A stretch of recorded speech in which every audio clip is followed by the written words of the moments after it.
stable during pregnancy, keep her out of withdrawals, and keep her out of the illegal drug trade. So we have to look at what the goals of treatment are, number one.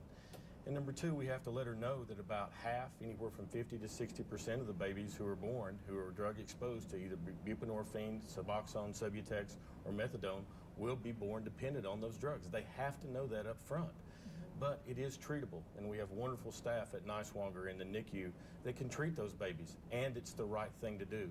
We want them to stop sticking needles in their arm. We want them to decrease their risk of acquiring HIV and hepatitis C during their pregnancy and passing it along to their babies, and then have a chance at treatment after the baby's born.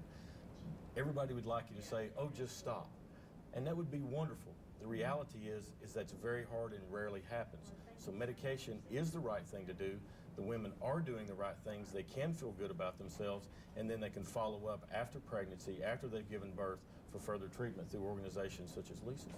And there is a wide spectrum when it comes to treatment, when it comes to people who are prescribing drugs like Suboxone and Subutex. Is there certain questions perhaps that our women watching tonight can ask? I mean, to make sure that they're doing everything they can and be educated when they go to these doctor visits. So I'd like to use this to talk to every pregnant woman in the area who's watching this who is dependent upon opiates. First thing, get prenatal care. Don't be scared.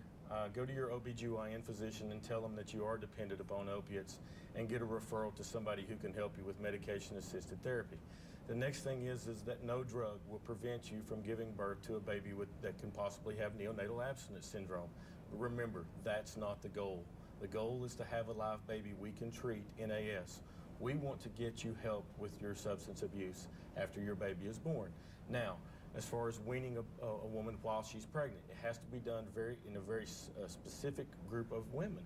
They have to have an excellent support system. It has to be at the start of the second trimester. And for a lot of our women, that's not possible. We don't get them till later, and it's really hard to do. So to the women out there who are pregnant right now and opiate dependent, I would tell you that don't be scared. Our NICU at Niswonger, the nurses are very understanding, the doctors are understanding, and there's a lot of resources to help you. My women get scared of DCS all the time. I love it when DCS gets involved. These are caring folks that have access to programs that can help you, and these are not your enemy. These are the folks that can help you hold on to your baby in the long run. And since this is such a prevalent problem in our area, do you feel that, all of you feel that our community has adequate resources to deal with this problem and this issue on every level? This needs to be a multi-layered approach. How do you all feel the resources match up to that?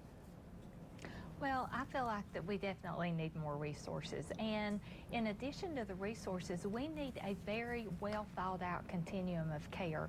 If a woman delivers an NAS baby, they need treatment.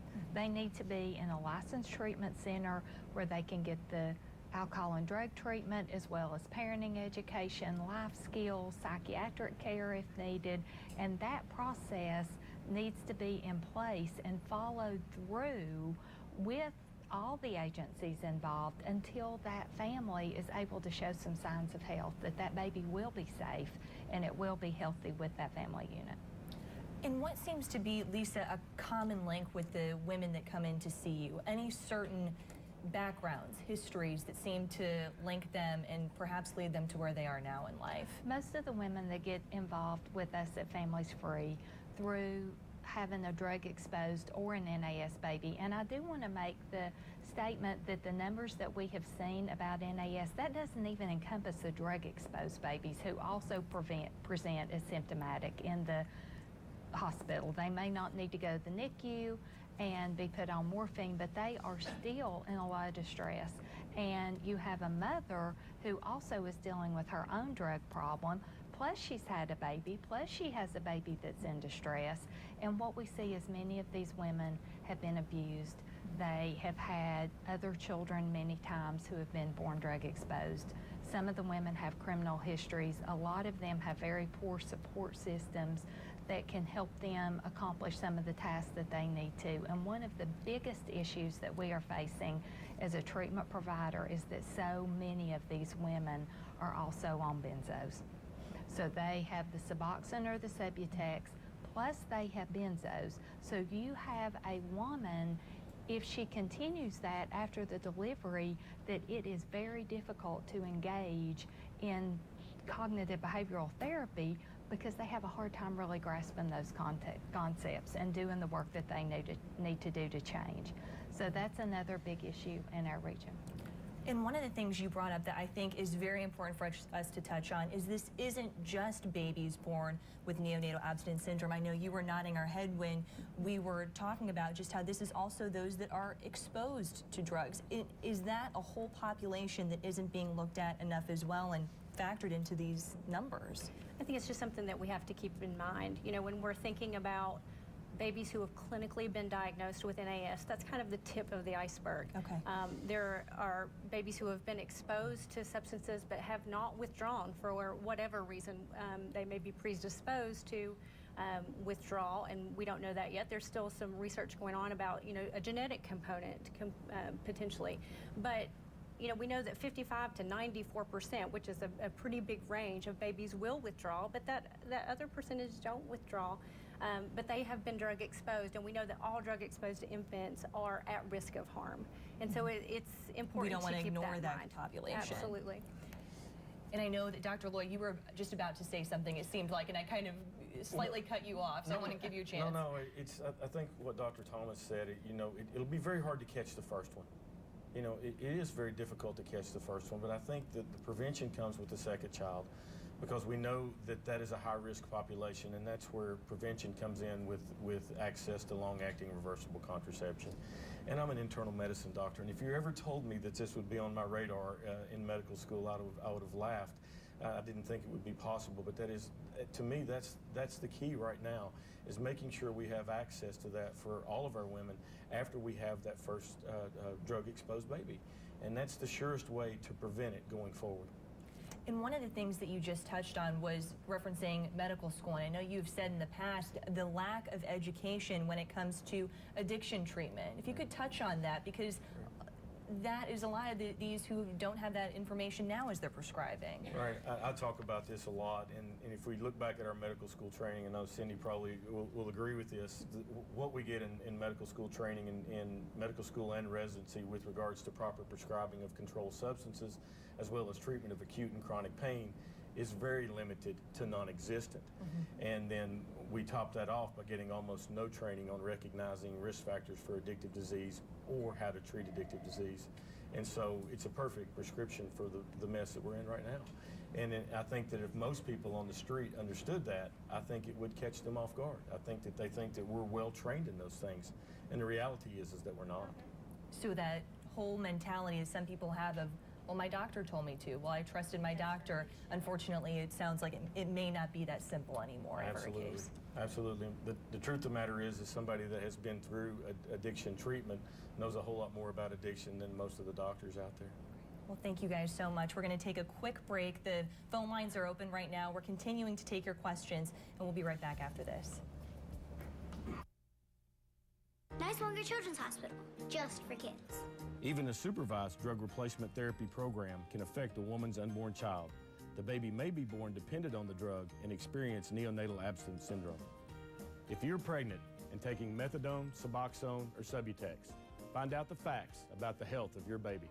Nicewonger Children's Hospital and WJHL Just for Kids urge you to call or visit the web to find out more about neonatal abstinence syndrome. Just for kids, because one size doesn't fit all. Hi, I'm Kylie McGivern with News Channel 11. Babies born with neonatal abstinence syndrome are exposed to narcotics or other drugs that their mothers took while pregnant. NAS occurs when the baby withdraws from these drugs. Symptoms can include irritability, continuous crying, tremors, poor feeding, and sleep problems. These babies often need medical care in a neonatal intensive care unit and require more time and patience to soothe at home.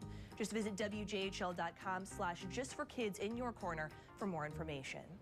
Nicewonger Children's Hospital, just for kids. Babies withdrawing from drug dependency, also known as neonatal abstinence syndrome or NAS, is a growing issue in our region. If you use prescription opioids or street drugs, ask your healthcare provider about long-acting birth control. Prevent an unintended pregnancy and a baby who could experience NAS. Nicewonger Children's Hospital and WJHL Just for Kids urge you to call or visit the web to find out more about neonatal abstinence syndrome. Just for kids, because one size doesn't fit all. And we're back. Thank you all so much for joining us and sending in your questions. We're going to jump right back in here. Dr. Thomas, you want to make sure that basically we're not eliminating any population when we talk about this. And nobody's watching and think, oh, this doesn't affect me. So I'll let you make your point with that. Well, since NAS is a reportable disease in the state of Tennessee, meaning that when a case of NAS is diagnosed in the hospital, that case is reported to the state for surveillance purposes only. That doesn't constitute a report or referral to any other agency. But because that's done, we know the source of maternal exposure in a lot of cases. And although supervised replacement therapy represents a large percentage of cases, there are also cases that involve ongoing supervised pain management, treatment for psychiatric and neurologic illnesses, and illicit drug use. So we have to keep all of those populations in mind because all of those women could potentially be at risk of delivering a patient with NAS. Thank you so much. Now we have one specific question for you, Dr. Lloyd. We have someone writing in who says that they are 24 weeks pregnant and on Klonopin and wondering if their baby is at risk. And I know that this may be a difficult question to answer on a surface level. How would you address that? It's not a difficult question to answer. Okay. Benzodiazepines cause the birth defects, and that patient needs to be tapered as quickly off of benzodiazepines as we can. I see this all the time, and Lisa brought it up. We see very few people who come to us on one medication, and benzodiazepines and pregnancy don't go together. And I see it all the time. I have providers in the area that will put women on benzodiazepines while they're pregnant, and I have yet to understand the rationale for that, knowing that their potential to cause birth defects. So I would say to that young lady that she needs to be seen by someone. If she can't find someone, Google me. I'll see you.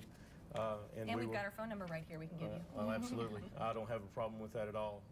We need to get you off of the benzodiazepine. And Klonopin is a benzodiazepine, as is Xanax, Valium, Ativan. That is the benzodiazepine class of drugs, and we need to get her off. And Lisa, this question is for you. Someone from the Carter County, Elizabethton area asking about different rehab services. And I know that it may be tough for them to get to Johnson City where you are in Families Free, but any other organizations you would recommend people look into, perhaps in that area? Well, and with Families Free, we are very fortunate to have some block grant funding through Department of Mental Health and Substance Abuse, and we can actually provide transportation for women to our center. So we have a group 1 day a week that's 3 hours for women who are either pregnant and on replacement therapy or have delivered a baby within the last 3 months that has been drug exposed or NAS, and we can actually provide transportation for them to come to our office to group. Then they have at least one contact through the week in their community. So we can do alcohol and drug work with them, parenting education, coping skills, try to help them build that support network that Steve had referred to earlier. If they are going to taper, like he had said, they need a strong support system. So she can reach out to us at Families Free, and we would be glad to do an intake with her.